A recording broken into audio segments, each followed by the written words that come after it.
What's up, everybody? This is your boy Rome. You might not watching the fourth official. Thank you guys for joining me. Today is a little bit of a different setting, as you can see. I'm out on my little ruck march, trying to maintain my fitness. You know what? Sorry, regain my fitness for for the People's Army. National Guard duties will be coming up soon, so I got to get rid of all of that winter weight that, you know, naturally accumulate over the winter time. However, that's not what you guys are here for. You guys are here to walk along with me while we talk about football, Manchester United more specifically. But we have a little bit of a broader topic that we're going to touch on today regarding Manchester United. A little gloating on my part from regarding Chelsea as well, because I've been saying something for quite some time now and no one wants to listen. So a little bit of a gloating on what's going on with Chelsea and one of their big buys over the summer. But first, if you're new to the channel, you're watching this back, please subscribe. The button is right down there, absolutely free.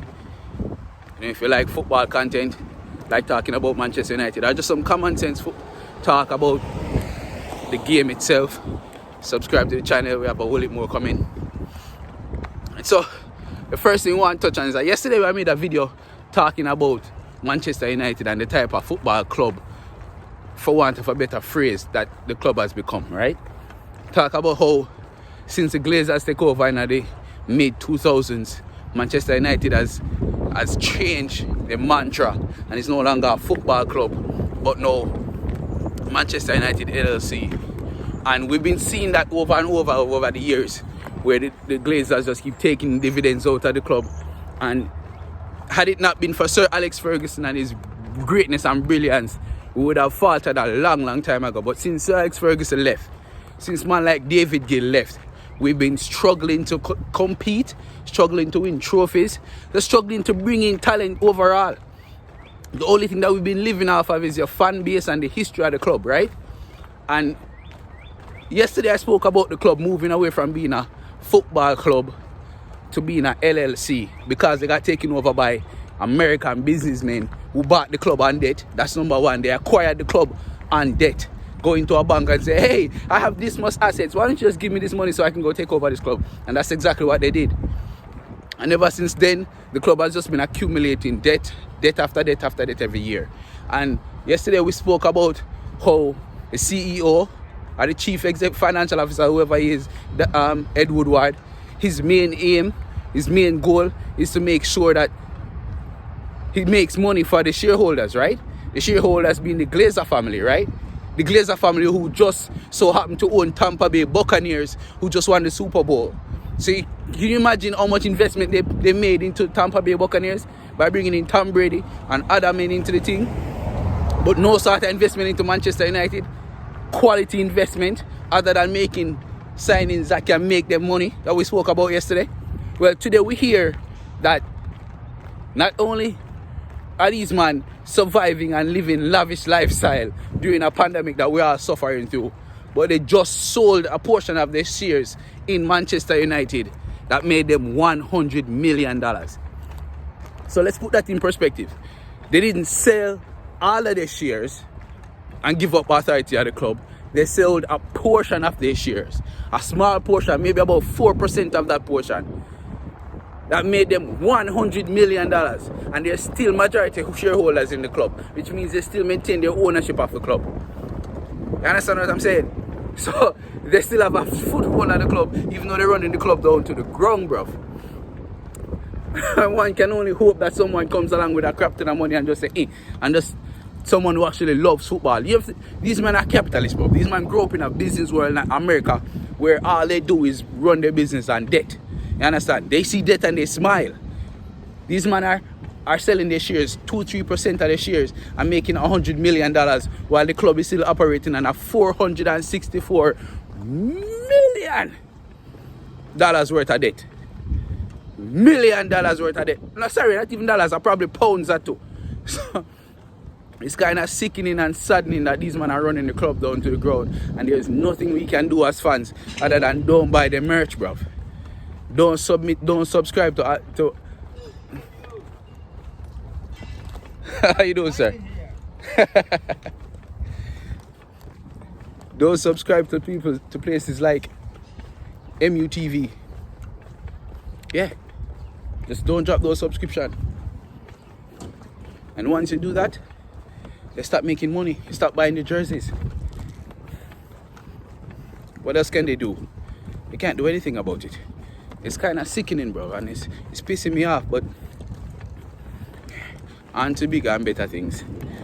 Before we go any further and talk about the Manchester United result yesterday, I need to have a second to gloat a little bit about the football knowledge that I possess, and which I know a lot of other people possess, but they don't have the platform to express it. You understand? Now, a couple months ago, I went on this football channel called the Football Terrace, based in England, right? And I was talking to, this was the time when Chelsea was going through a really rough patch under Frank Lampard, and everybody was talking about Chelsea, talking about what can Chelsea do to improve the football that they play. And I went on the YouTube channel and I was saying, listen, I blame the Chelsea recruitment for what's going on at Chelsea right now, because they went ahead and bought the shiny toy on the shelf, got Timo Werner and got Kai Havertz, and didn't know how these men can improve the team. Chelsea buy Kai Havertz, playing him on the right side of a front three, or playing him as a number 10, but Kai Havertz is neither of those. And I explained to these men that Kai Havertz is not none of those type of players. Kai Havertz is a false 9. He does his damage as a false 9 in a front three, where he plays as a number 9 in that false number 9 position. And nobody listens. He laughed at me, bruv. They were like, oh, you're not a Chelsea fan. What do you know about Chelsea? Or maybe it's because I'm Jamaican and live in America. And you know, they call football soccer in America. So, he doesn't know anything about the game.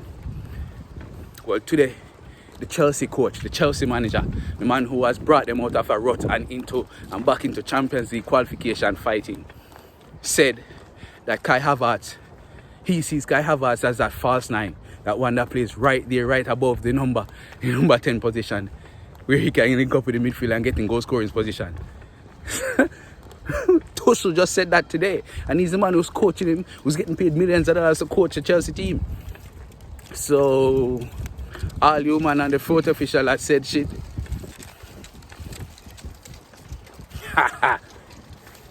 you man don't know nothing about football, you just watch it and come up with talking points, bro. I'm not a Chelsea fan. Sitting from the outside watching it, and I could tell you that you man don't make no sense. Alright, moving on. Manchester United. You guys saw the results yesterday. We lost 1-1. And I say lost because we're now at a disadvantage, because AC Milan now has an away goal. So we go into AC Milan, going over to Milan on Thursday, needing to score at least one goal. Needing to match their score, whatever that score is. As long as we score a goal. Not lose and not draw 0-0. That's what we need to do. I don't know about you guys, but I don't have the confidence in this team to do so. I don't have the confidence in Manchester United to step up, pull up, and make it happen. Because we haven't been doing so in the past month or so. The important games, the real big games that we're supposed to win, we haven't been doing so. And to make things worse, we're in an actual injury crisis. You understand? It's not going to be an excuse not to go through, but Pogba is out. Van de Beek, Cavani,